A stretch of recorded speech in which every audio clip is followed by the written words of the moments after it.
Hey everybody, welcome back to Engaging the Phenomenon. Today I'm here to discuss To the Stars Academy versus CE-5. And what I mean by that mostly is To the Stars Academy supporters, versus the CE-5 community.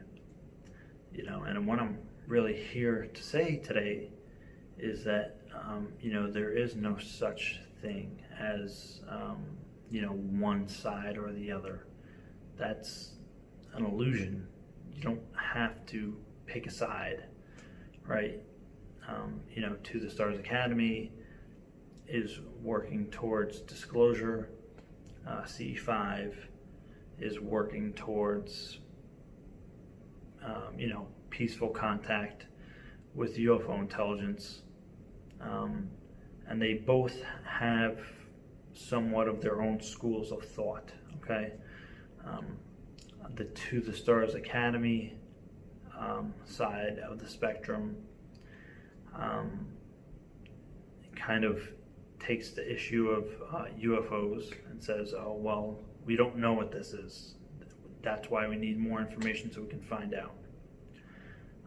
There is somewhat of a threat idea placed in there, but it's not the threat that most people assume it is when they first hear it. It's not what To the Stars Academy is saying is that UFOs cause potential threats in several ways, but they Luis Elizondo has gone out of his way to say that the objects themselves are not displaying hostile intent, but the threat is in their capability. Basically, they have a greater capability than we do here on this planet, so if they wanted to, they could basically do whatever they wanted to us, in a sense, so there's a potential threat there. But he did say, and Leslie Keane has said, that the objects have not displayed hostile intent, but that threat idea is coming from UFOs coming in and shutting off nuclear missiles. Now, if China were to do that, we would most definitely see that as a threat. If China came in and shut our missiles off, okay, so that and ATIP and where To the Stars Academy has a lot of their people coming from in intelligence and defense, they were in the field of defense. So in defense, that would be considered a potential threat. In some field of work I do, we would call that that would come up in a risk assessment, right?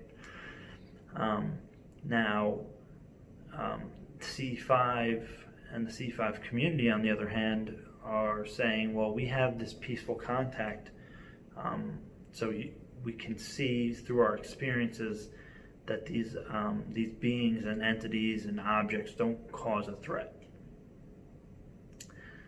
So that's kind of where you have some of the friction here.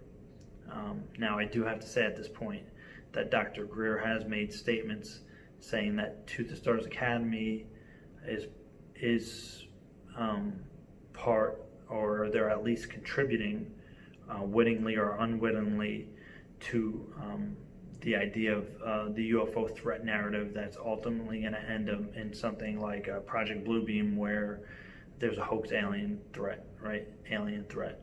And again, I think that's jumping the gun a bit. We are nowhere close to that point, and I understand Dr. Greer's urgency in wanting to prevent something like that, because once we're at that point, we're basically at the point of no return. So Dr. Greer wants to prevent that. To the Stars Academy is, again, they have used the word threat, but it's because that all this evidence is coming from the Defense Department, and in order for spending to be justified, it has to come from a defense angle. Now, To the Stars Academy, their approach really is very much more detached, in the sense where they're saying we don't know what this is. That's why we have to find out what it is to determine if it's a threat or not, to determine if we can utilize this technology, of course, which is allegedly in the black world, and To the Stars Academy is trying to bring some of it out in white world projects. So that's where some of this tension is coming from. And again, it doesn't have to be either or. You don't have to. There is a middle path, and I know so because I've walked it. I'm walking it myself.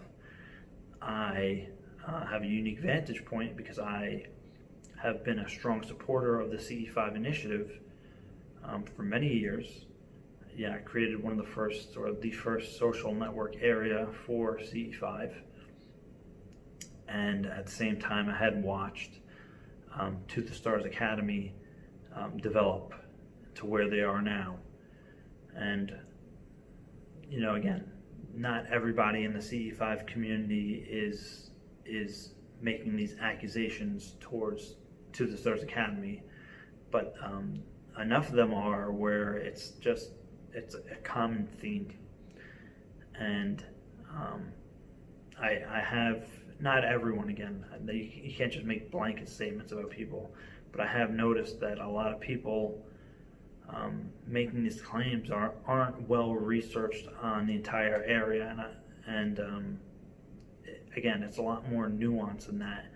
And again, I think, in my opinion, that both these initiatives are complementary, okay?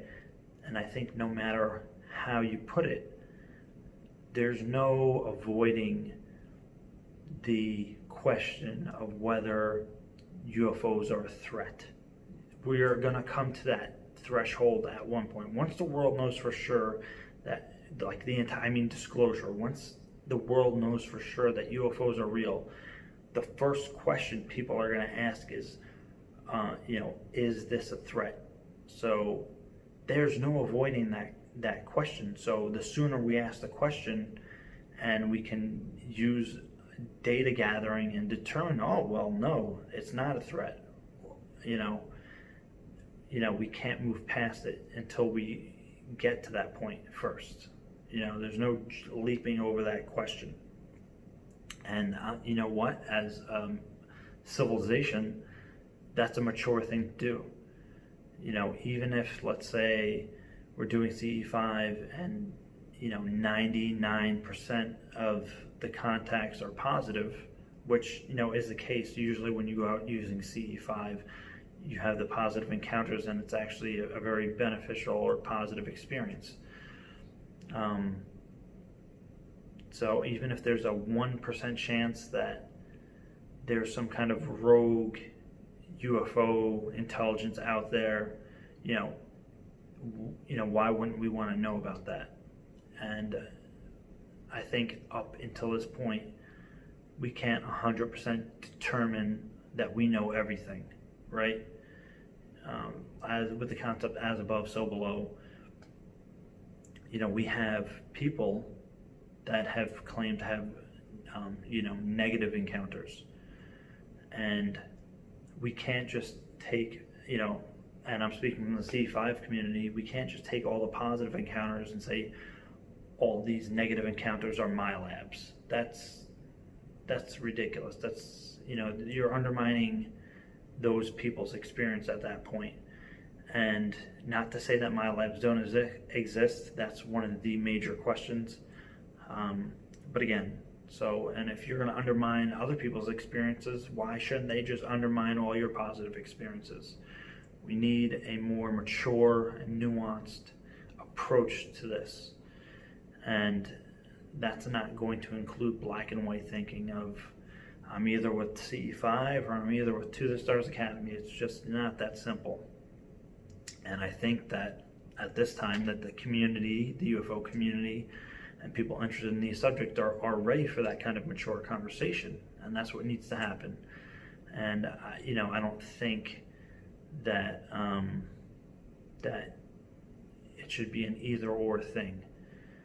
Now, is it possible that, To the Stars Academy is being used by this Majority Committee on Intelligence, or MJ12, so they can spin a false alien threat narrative?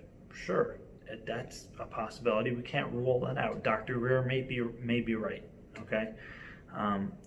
But there are also other possibilities. It could be that, say, this Majestic group, which Dr. Greer himself said that 70% of them wanted this information out. At least 70% of this Majestic group, the gatekeepers, wanted the world to know at least that there is a other presence here that's watching and visiting us here on Earth. At least that initial part. They were on board with disclosure.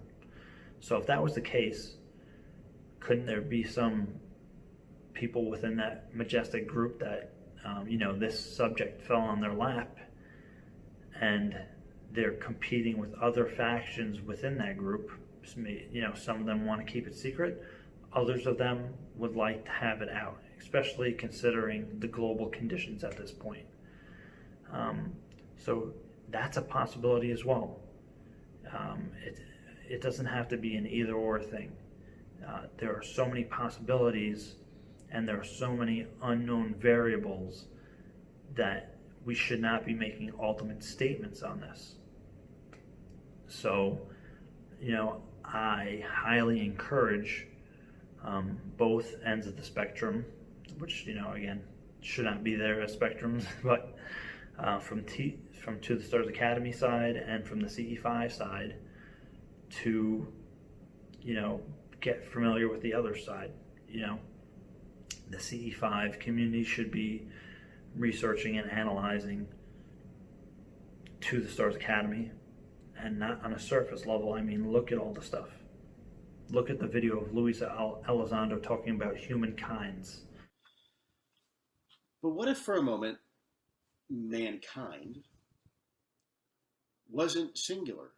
Maybe just for a moment it's mankind's, plural. Are we as a society even prepared to have that conversation? What if the things that make us human most, like emotions, love, empathy, are not necessarily unique traits to humans within the universe?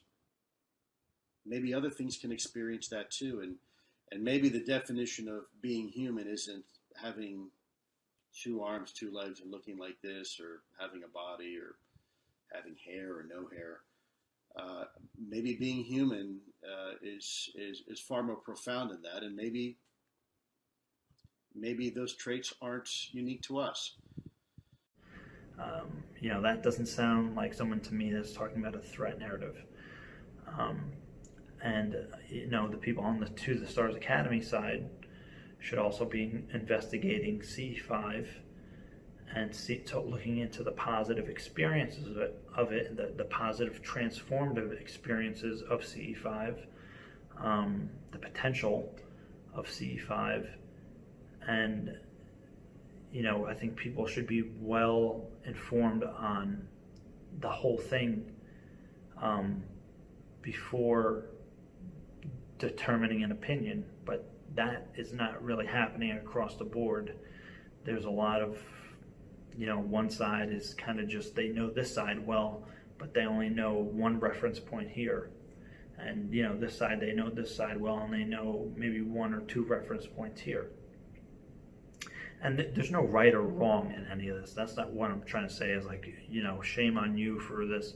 I'm bringing this up as a, to raise awareness and as a conversational point, because I think there's a lot of potential in this. And again, the whole message of CE-5 is, one universe, one people. So if we're doing that work honestly, shaming all these other people and groups, how is that about unity? That makes no sense. Sorry for this long-winded explanation of that, but I really think that we should consider all these things, not have such a black and white approach, have a comprehensive overview of the entire field to form a strong, educated opinion. Now, again, we really don't know 100% about the UFO intelligence. Again, with CE-5, just about all the experiences that you're going to hear about are positive. But as Mike Boy had brought up in a tweet earlier today, is that's because it's under these conditions, which is an excellent point. But there's people that have some negative experiences, or they perceive it as negative experiences, but it's not under those set conditions. So while these set conditions may create this result, contact within itself has a spectrum of its own, and that's not just limited to UFOs, although it does sometimes fall under the UFO phenomenon. But we're talking about everything from spirits, right? Angels, what even people would call demons, right? Extraterrestrial biological entities, and elementals. There's all this phenomenology that goes into the UFO. It's connected to the UFO phenomenon in different ways, and it's very hard for us to define some of these things. Now there can be learning in that, but that's a whole nother subject. And if you're advanced in consciousness, you'll have a sense maybe of some things. But again, a lot of this is above our head, and we should not be forming final opinions, and we should not be accusing people of this kind of agenda or that kind of agenda, where if you look and do your thorough research, it's just not there yet. So again, I appreciate everybody who stood by and listened to this whole rant. Again, my opinion, this is an important topic. I think this is something that should be continually discussed, and hopefully more people can reach an understanding with each other as an entire community, because we're all essentially working towards the same thing. So thank you so much, guys. Take care.